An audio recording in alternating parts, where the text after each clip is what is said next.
This episode of Fuel for the Soul is powered by ASICS. Head over to asics.com and sign up for a one ASICS account. It's completely free, and when you sign up, you will receive 10% off your first purchase. You'll also gain access to exclusive colorways on asics.com, free standard shipping, special birthday month discounts, and more.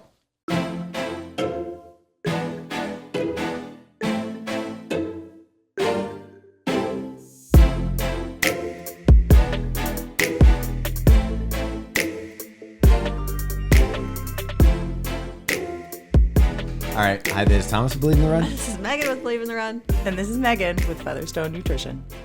AKA Feathers.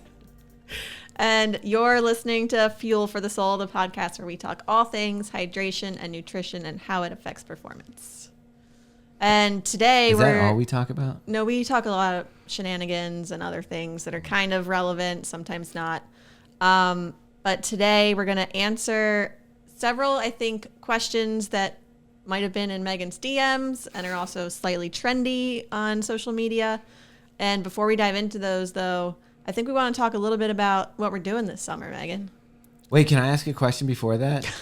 Yes, you can. I know you want to talk about your summer tour, but that's great. I saw Feathers was like at a lake and she was like jumping in the water on a slide and like water skiing. What's up with that?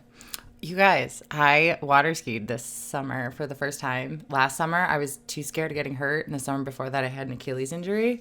And my dad, who is almost 70 years old, was like, let's go slalom, Megan. And I'm like, oh, Megan, get your ski out. If your dad can do it, you can do it. So yeah, we went skiing. It was great. It's just like riding a bike. I popped right out of the water. It felt amazing. It was so much fun. I was like, this is silly that I was worried about getting hurt. I've never, knock on wood, never gotten hurt. And I've been skiing since I was 8. So it's silly to think that. But yeah, it was a blast. Yeah, because there's like if you fall, it's in water. So I've seen people get hurt, like break a femur, pull, like tear a hamstring, because like it gets caught. Like the water is not soft when you're going 30 miles an hour behind it. You know, like if your ski gets caught, it like twists and pulls and bends, and yeah, it's ugly. But like I said, that's never happened to me, so I'm fine. Yeah. Everything's So was good. it rejuvenating? Was it great to get out there and have a little break? Oh yeah, it was really, really fun. Yeah, it was Smith's birthday, so we spent an extra day, and it was fun. Yeah. Big 8. I know. Big old 8-year-old. It's going too fast.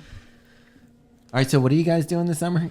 Well, we are hitting up several cities, which we just started booking logistics, and it's quite the travel situation for Megan and I think a little bit worse for you. But let me actually just run down. I can't believe neither one of you is wearing your new Fuel for the Soul tank. Mine hasn't arrived yet. I was going to wear it, but it's not here yet. Oh, usually it takes like a day to get I know. I'm wondering if it's like somebody thiefed it because it's so cool. I don't know. I feel like I should have been here. cool. True.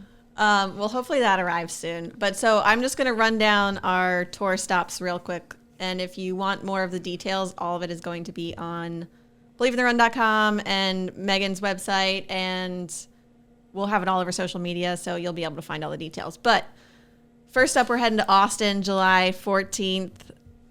Then we're going to Miami, July 17th. Baltimore, July 20th. Oklahoma City, July 22nd. Nashville, July 29th. Atlanta, August 10th, and Boston, August 19th. Okay, can you tell me honestly though, which one are you most excited about? Because I know which one I'm most excited about, the one that's going to have a party here for ASICS and everything like that. But I think you guys are probably going to have a different favorite spot. I mean, I think the first 2 stops I'm most excited about, both Austin and Miami. So, But why Austin? Austin because we have friends there, like Jess Movold. And we're going to be staying for Y'all Out Boys concert. That's the one I knew about. I'm excited for Austin. Of course, Miami. I also love Nashville. But I've never been to... I don't think I've ever been to Atlanta, like hang out, just like a layover. I've never been to Oklahoma City. So, you know, I probably shouldn't choose until I've been to all of them. Then we'll tell you what our favorite is after. So bring the party. But what about to Baltimore each when you location. get to come? And I love I'll Baltimore. And I will be at that one so you can hang out. I love Baltimore. Yeah. I'll be home on the 19th to do laundry and then I'll leave again. It's going to be great. No, I think you could bring the kids. There's an aquarium here. Yeah, but that's kids plus work is a lot. I learned my lesson in Boston last year. It's a lot. So they'll have more fun staying at home with Mimi and Dad. So how do people get into this tour? Like if you're in one of those cities or driving distance to one of those cities, how do you get to participate? So you can just show up, but we're going to have RSVPs out on social and on the websites where you can just sign up. Just throw your email out there so we know sort of what to account for in terms of people and numbers. And we're going to have cool T-shirts we're giving out. We're going to have water bottles we're giving out and a ton of scratch product. So, I mean, you want to come run with us, come sweat with us, and get some cool stuff. The sweating part is what I would look forward to. Heck yeah. We're going to get real sloppy. The other thing I have to clarify, is... I've not said that. I meant like... I don't know. I'll leave that in. It's good. Okay, we're going to get real sweaty.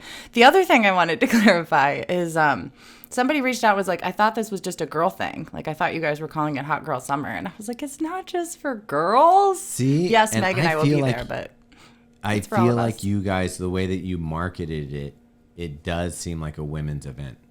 No, everybody's invited. Well, it's not. Yeah, everybody's welcome. Yeah, the dudes should show up. I mean, I know I won't be there to greet you, but you'll be at Baltimore and Boston. I will. Yeah. Oh, I'll be at 2 of the stops. Yeah. I'll get sloppy with you in Baltimore and Boston. As Emily Saul said last time, running is not a pretty sport. It is not pretty. We are very sweaty. So, that's what I meant by that. I like it. We all get it. All right. So definitely come and see us at one of our stops. It's going to be really fun. And now let's dive into some of these listener questions. Colostrum. Okay. So this one actually came from our friend Jen at New Balance. And it was a question about, I don't even know what this is, colostrum supplements. Yeah, which I was like, oh, wow. And then when I started looking it up, I was like, this is a thing. Like, we definitely need to talk about this just because it's not on our radar. I think it's on a lot of people's radar. So the articles were all stating, like, is colostrum the new collagen? And I was like, oh, geez. So backing up, what is colostrum? This is what made me giggle about it all. Because why would it be the new collagen? Before you get to that, is collagen the greatest?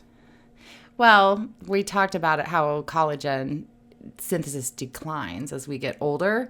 And so if we are supplementing with collagen, it might help keep our skin a little better, our joints, our tendons, our ligaments, all those types of things. So I think they're pushing it from that standpoint as, it's like health and wellness and keeping you young and vibrant and all this kind of stuff.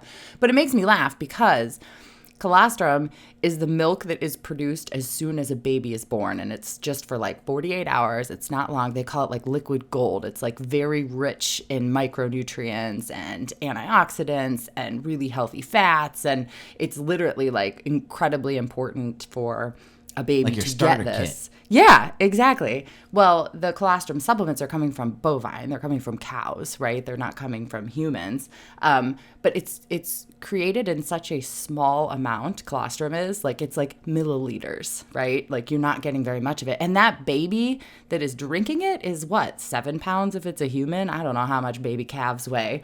But if you think about it, we think that baby calves are heavy. Like a grown adult human taking a substance that's only created in teeny tiny amounts is really going to do the same thing with us as it's going to do with a very tiny baby. Like, that's what, as soon as Jen sent this to me, I'm like, wait, this makes no sense. There's no way that we can take enough of this that it's going to have any benefit for us. Plus, don't the babies need that? Like, why are we taking this? I was going to say, what if we start eating babies? Oh, good Lord. They're packed with all the nutrients. They've got the colostrum already in there. They're probably got growth hormones, all sorts of stuff. Right. And the growth, yeah. So, I mean, there's like a lot of it's the reasoning behind it, right? Well, so then I'm looking it up and I'm like, okay, so what are they touting as the benefits of why do we need a colostrum supplement? So they're saying it's going to improve immunity, which is a reason that you want to give babies colostrum, is because it gives them some of those protective, substances that they wouldn't have yet because they haven't lived outside of a human or a cow yet. Can I ask you a question about that real quick? Yeah. If you're an adult by this point, don't you have that stuff already? Exactly. Yes, you sure do.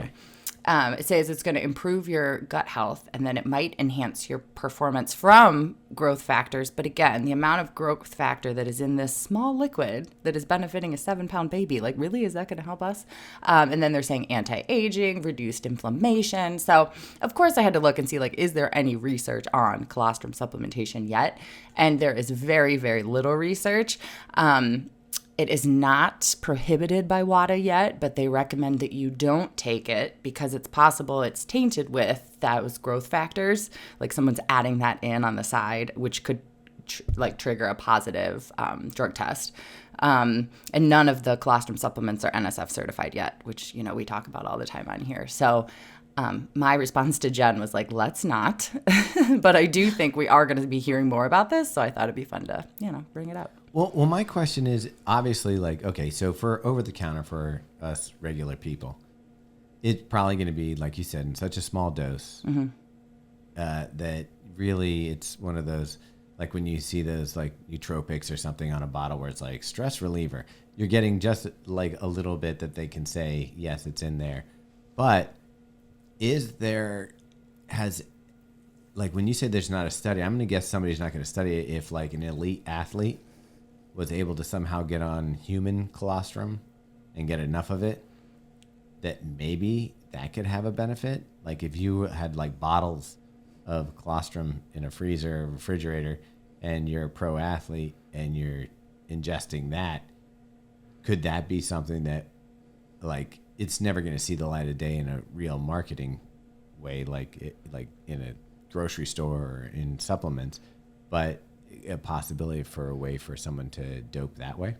So I think because I have nursed 2 babies before, like the amount that is produced is so minimal that I think you would need multiple lactating moms to give that person their colostrum for it to have any, like it's not, I really don't even think if you had access to one, female to give you that colostrum, I still don't think it would be enough. Like it's a very, very small amount. So is this just like showing up on Instagram and some marketing thing and people are like, oh, let me just try it? Mm-hmm.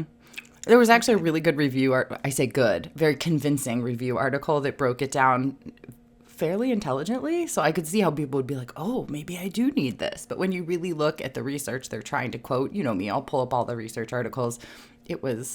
There's no evidence that we need to be doing this or it would be as beneficial as the marketers are, putting it out. All right, so stay away from the colostrum.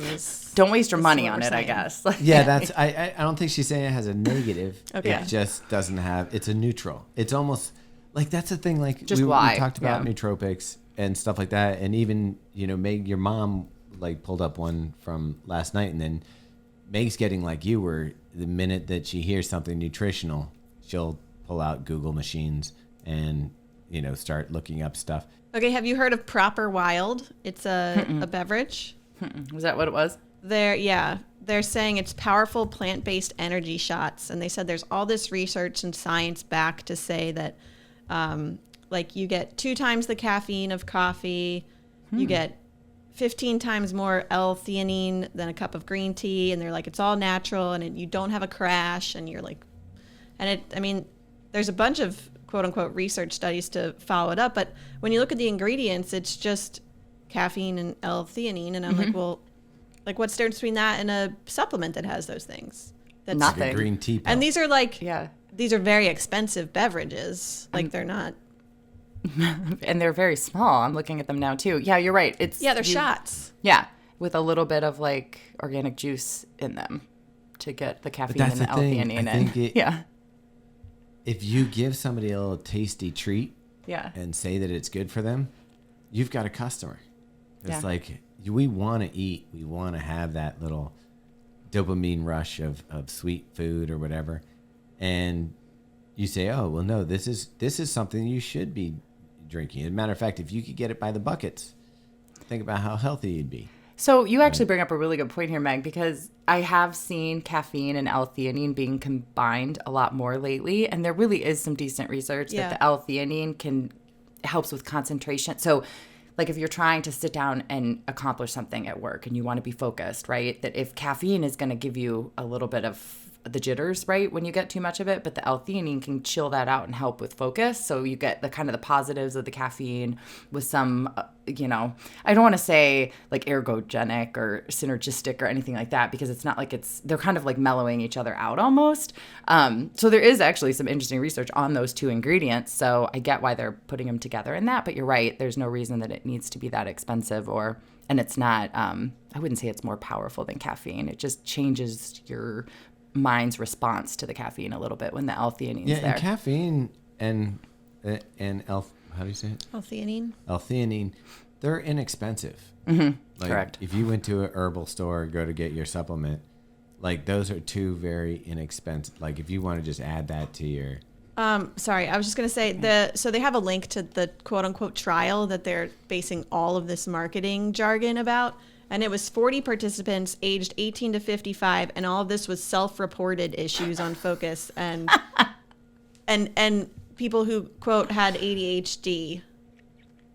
But all this is self-reported and there's 40 people. Placebo. And that's the whole thing. Yeah, which is ridiculous. So yeah, that's anybody not who a study. studied anything knows about a placebo effect. And the reason, Univet is like a supplement company. I have it sitting here. These are really old. I don't even know if they make them anymore. They're actually expired, but they've been doing this for years now. They combined like caffeine with L-theanine, and it's like a strip that you put on your tongue. Like I said, I don't think they make them anymore. But they didn't taste very good. I mean, this is something that's been around for a while, right? That just combine those two substances to help with concentration. But I don't know, like you're saying, that we need. I feel like this is like, when you're drinking alcohol and you're like, I'm just going to have this to kind of like. Uppers and downers mixing. Yeah. Yep, got it. Yeah. Like, I feel like that's this combo, the theory behind this. Do I need champagne or coffee? Yeah. It's like that meme or whatever where it's like a baton and it's the coffee handing off to like the wine or whatever. Yeah. That's perfect. Exactly. See? Perfect. All right. I kind of derailed that question a bit with another supplement, but It's good though. Yeah. So let's chat a little bit about this new research on artificial sweeteners. Because this is interesting because I don't know. I feel like we grew up in a time where artificial sweetener, like diet everything was like huge, and that's like what you should drink, and all the diet sodas and whatever. And then there was like this huge 180, and they're like, no, you have to have the real sugar. And now I feel like we're in a weird area where I don't know what's the best solution. I feel like, and Feathers, you tell me if this is true. First off, when you were growing up, we were in the chemical wars of sugar. Like it was equal, sweet and low, saccharin, all these different sweeteners were coming out. And now we have the stevia and all that stuff. We're still trying to find that a healthy alternative to sugar because of the carbs. But we're also finding out the side effects with the satiating hunger, creating more hunger, like the different things that are maybe not as direct as calorie intake. Yeah. And I think to echo both of you there, you're absolutely correct. Like sugar was the devil for a while. You have to use artificial sweeteners. And then it was like, no, maybe don't use as many artificial sweeteners. Just use some of the regular sugar. But I'm starting to see that people are very fearful of sugar again. Maybe carbs are a little more accepted, but I can't tell you the number of people that are like, well, that has sugar in it, like from an electrolyte drink. So, I mean, even one of my clients said they got a survey from Scratch asking if they would be interested in a lower calorie beverage. And they were like, I responded, no, I need that sugar. I was like, thank you. So, I mean, even some of the companies that don't market sugar-free electrolyte drinks yet are like, should we? Like, that's what people are asking for, and everything seems to have maybe some sugar, but then stevia. So you're right. We're kind of in this spot where, is sugar good? Is it bad? Do people want to accept it? Do they not? We talked a lot about the importance of having some sugar for absorption of electrolytes and whatnot, but at the end of the day, it's a personal decision. And just like Thomas said, it's a balance. But taking a step back, I had some people very confused and almost worried, like, should I stay away from all artificial sweeteners? Because the World Health Organization put out this new stance in May on artificial sweeteners, and they're saying no one should be taking them in. Like, it was a pretty strong stance that they don't think that we need to be consuming these. a lot of it reflected back on the research around weight loss. So they're saying that we used to recommend non-nutritive sweeteners, right? So sugar substitutes for weight loss, but that the research really isn't that clear that it even helps with weight loss, which is true. There are some studies that show it does. There's some studies that show it doesn't, which rings true across the board for anything we're studying. But we know weight loss research is hard, right? Losing weight, keeping it off is hard. So I don't know that we can say non-nutritive sweeteners don't help, because like Thomas said, maybe they do help for some people. They just don't help for everybody. So the WHO took a very, very strong stance on this that I think scared some people, but in the same frame of reference, we have to take into account, like, what does our daily intake of sugar and artificial sweeteners look like, and is that working for us? So some of the concerns or the things I talk about with people is if we take in a lot of artificial sweeteners, we're used to things being so sweet. So we want everything really sweet. So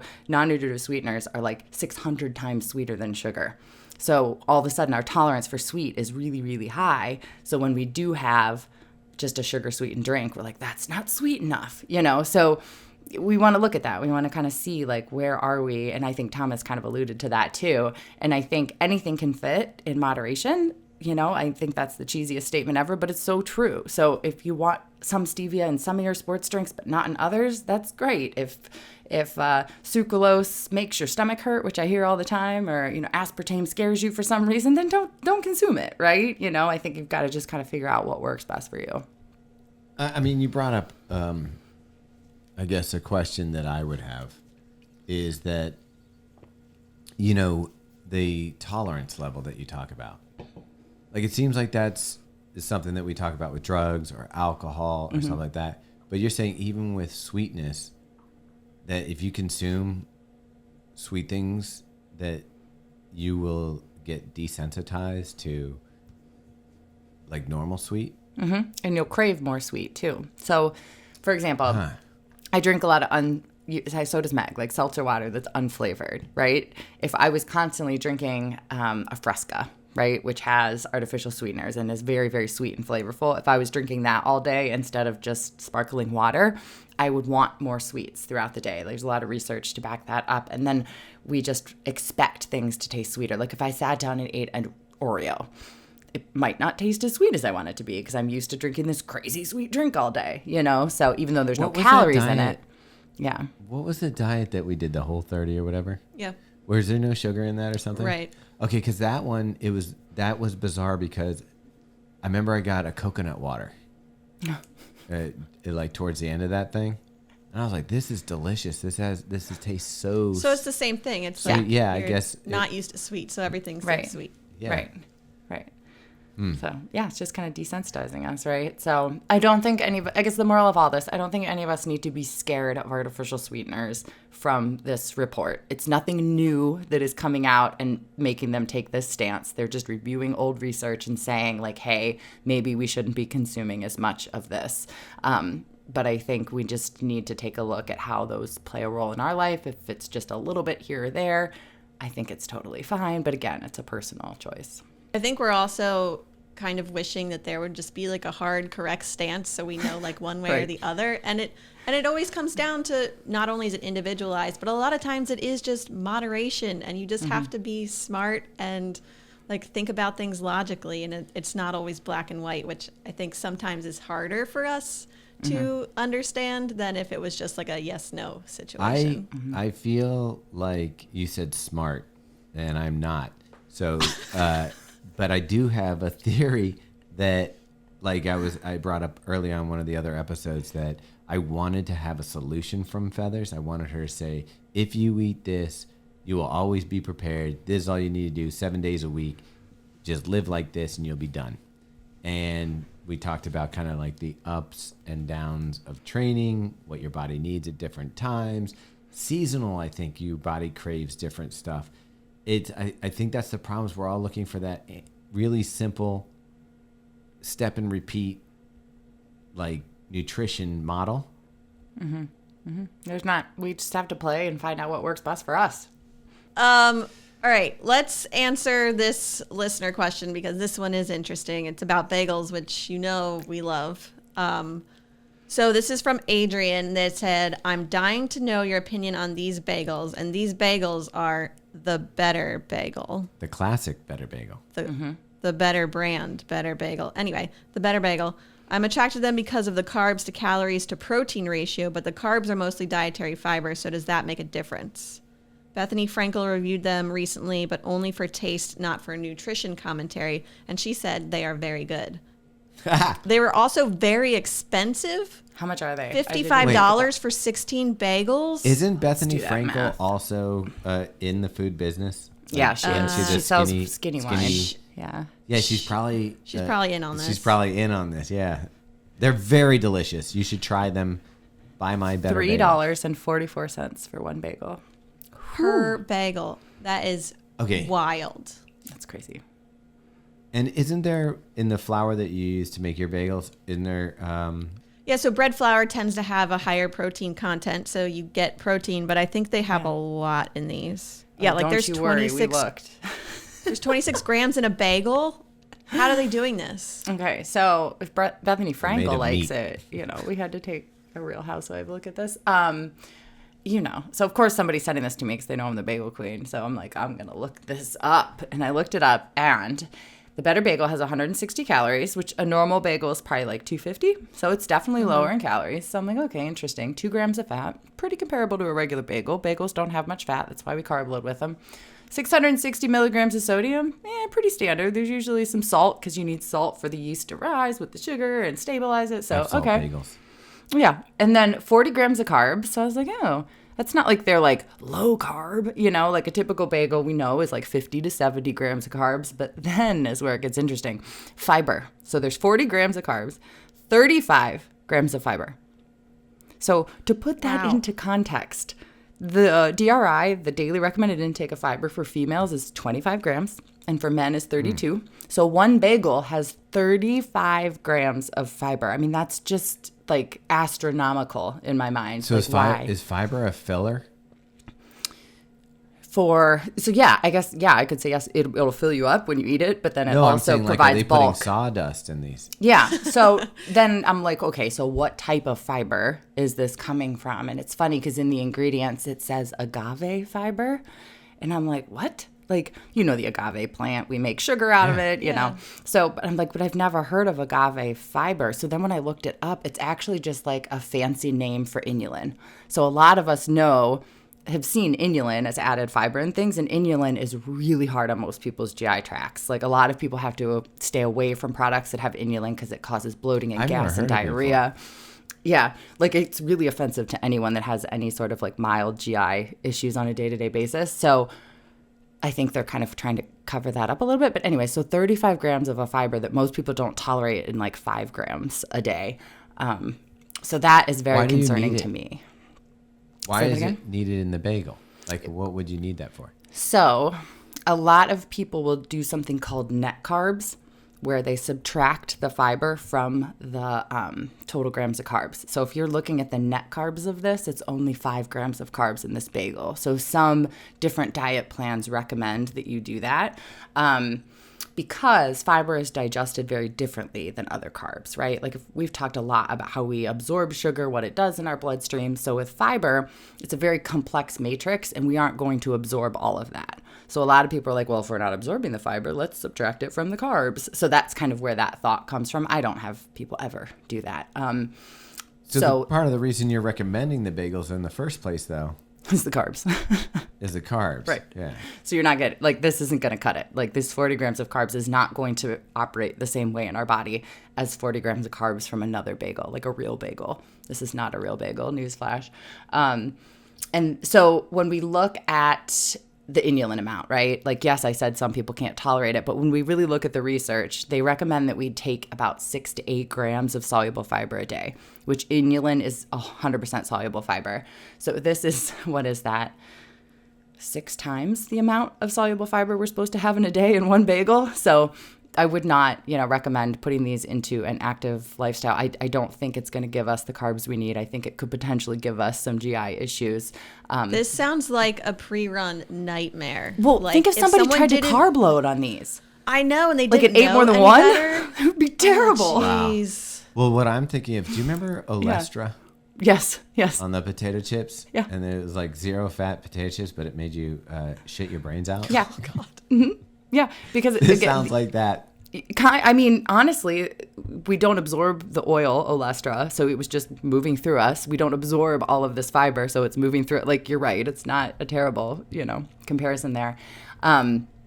So I would be careful with these. Then they add wheat protein isolate. That's where the 26 grams of fiber are coming from, because there is usually like 8 to 10 grams of fiber in a bagel, so it is significantly higher. So they're definitely adding. So that part of it sounds appealing, because it would be like great to not have to, like, if you didn't feel like putting eggs or something on your bagel and you got some protein, that sounds great. Right. So we need to come up with a bagel that has more protein, which Dave's Killer bagels are a little higher in protein. I think they have like 14 or 15 grams. So that is a little helpful. You maybe only need 1 egg instead of 2, or, I think it's convenience factor too. I mean, if you can grab a bagel Yeah. and that's true. run out the door and it's got protein, everything packed into it, that's where I see the benefit. But like, could you, not that I want you guys to become chemists with your bagels, because maybe your bagels are insane. But like, couldn't you just mix in like a protein powder into the mixture, or would that? It's going to change it a lot. It's going to change Yeah. the outcome of how it rises and the texture of it. Can we talk about something that we added to our household that we didn't even mention on the drop? Wait, Oh, I think yeah. you did. The pizza oven? Yeah. It's the I knew best about thing it, so it ever. had to have been on the drop. Yeah. Well, I don't think we talked about the results. I think we talked about that we were getting one. Yeah. And I will tell you this. I could eat pizza every night. Megan's pizza was good before. It was nice because I felt like it was healthy. She was making the fresh dough. But Yeah. it tasted like homemade pizza. Oh, We got a pizza oven. And now, So good, Megan. It takes Requesting 2 minutes to cook a pizza. When When you're you're here- here, we will do it. we We will gotta do have it. pizza night. It'll be amazing. you get to make your own size pizza. I love it. So they're like 12-inch pizzas or whatever. Yeah.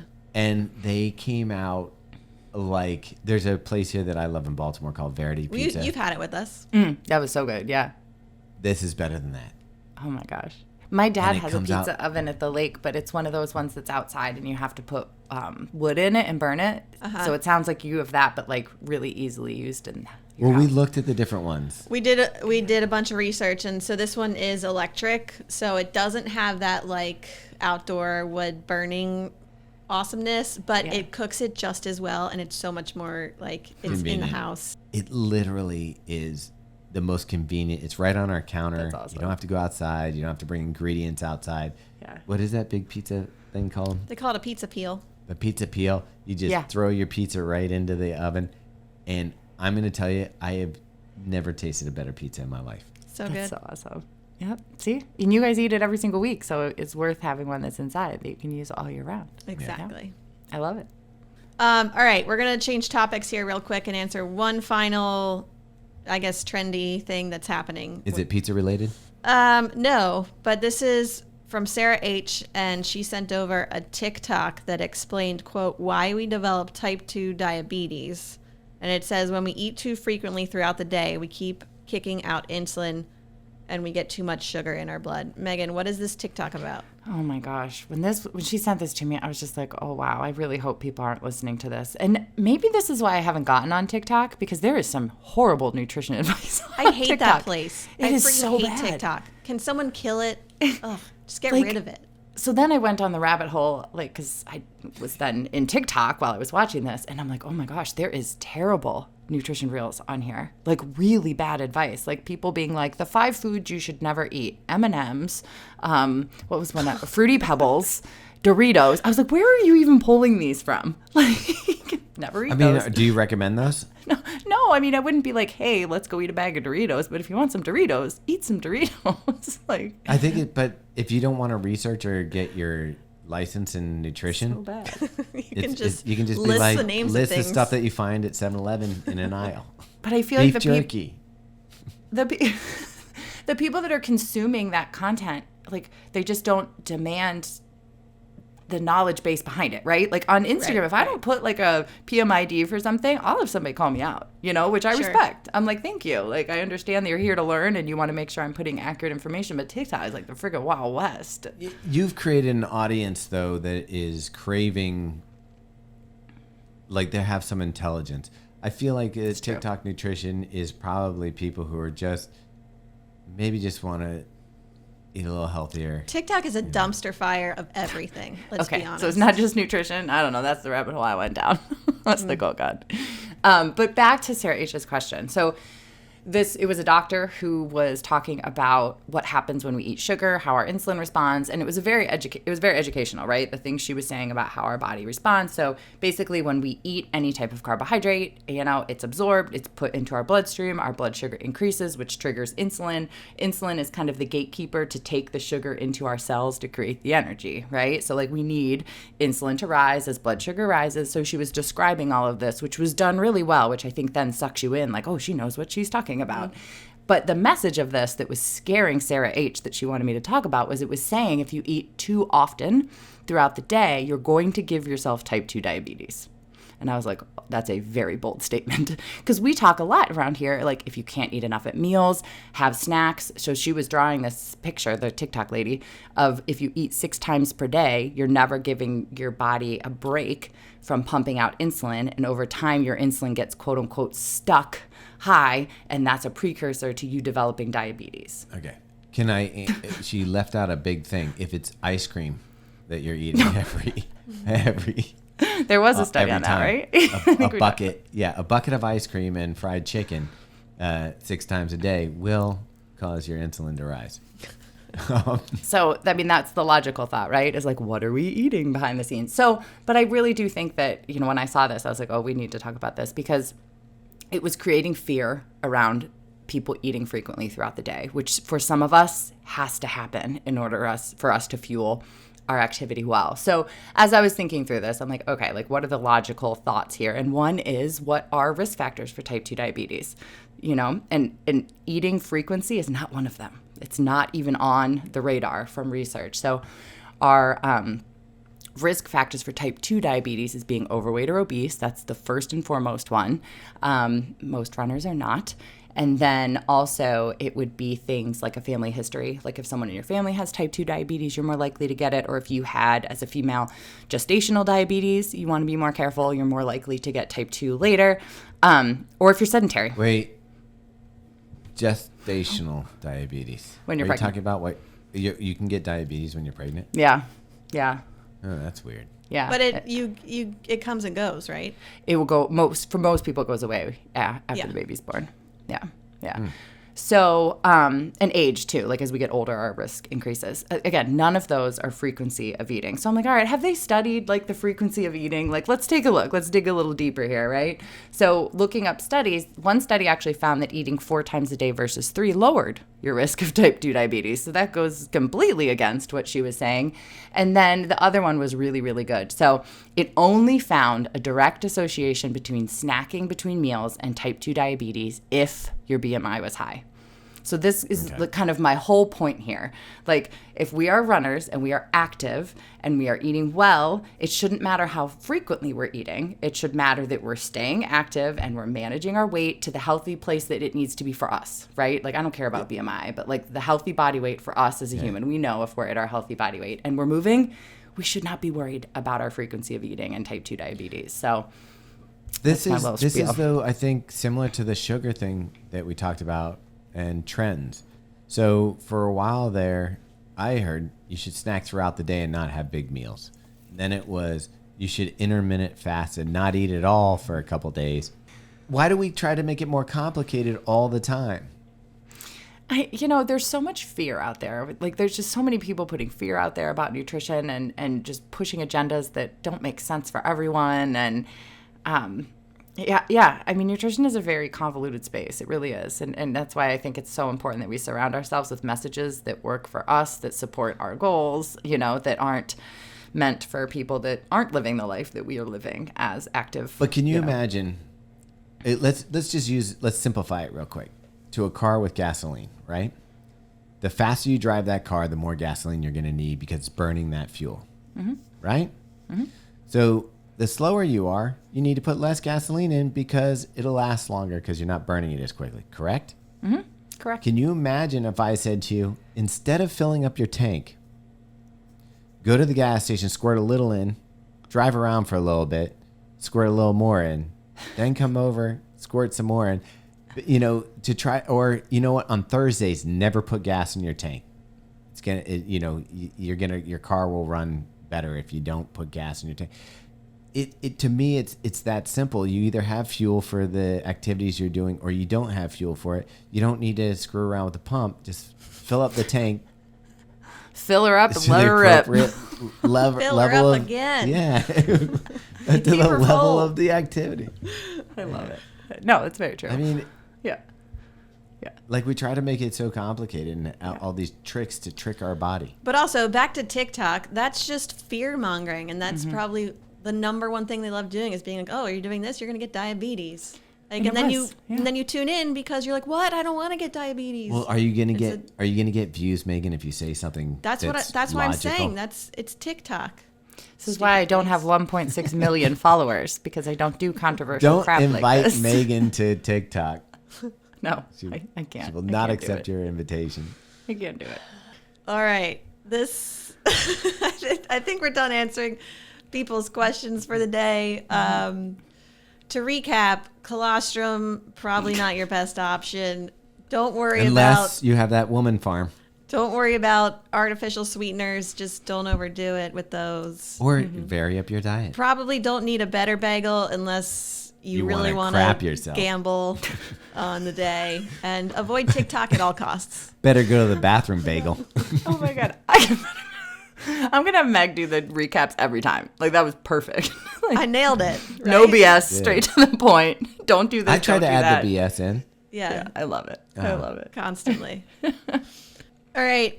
I think that wraps up this week. Thanks, everyone, for tuning in, as always. I thought my caffeine was just kicking in now with the l-theanine. Okay. We hope to see you on the summer hydration tour. Oh, wait. Men are encouraged. Yeah. Where did I get that? Where did I get that message that I really liked about the show? The one, someone sent us an email. Let's see if I can find it real quick. Okay, this one, real quick. This is from Marie Adele, and she said, "Thank you, Feathers, Megan, and Thomas. 3 years ago, I started my running journey. 2 years ago, I ran my first 16 kilometers. In March 2023, I ran my first marathon. In April 2023, I ran my first ultra. And 2 weeks ago, I ran my first Comrades. The journey wouldn't have been the same without your podcast, so a huge thanks to all of you three." Aw, Comrades. Look at that's that. no joke. That's sweet. It's quite a journey. Yeah. Really ramped up In there. 3 years, exactly. Yeah. I love it. I love it. Congrats. So thanks everyone for tuning in. And if you haven't left us a rating or review, we would love it if you would. You can do it on Spotify, Apple Podcasts, wherever you listen. We love hearing nice stuff about us. Or you can tell us that we suck. That's fine. I'll read that here too. Yeah, she probably would. We will. Anyways, I'll get to the. You ready for it? Bye. Peas Bye. and carrots.